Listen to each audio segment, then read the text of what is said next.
Πάμε. Τώρα είναι η κρίσιμη στιγμή. Διότι τα έργα δεν ανήκουν σε κανένα κόμματα. Τώρα είναι η ώρα να αγωνιστούμε για την Ελλάδα. Η υπηρέτης της πολιτών της κοινωνίας. Θέλει δουλειά για να κάνουμε το κράτος μας αποτελεσματικό.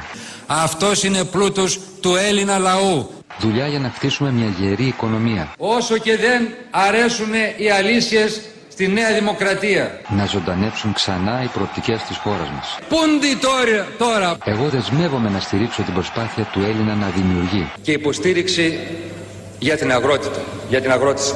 Δεσμεύομαι να σταθώ απέναντι σε κάθε αδικία.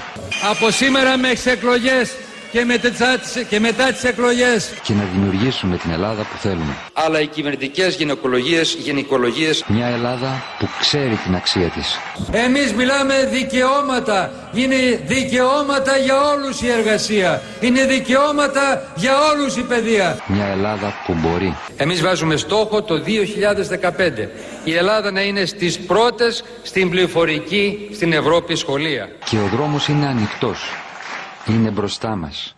Κάνουμε κι εμείς τη σαρδά μας.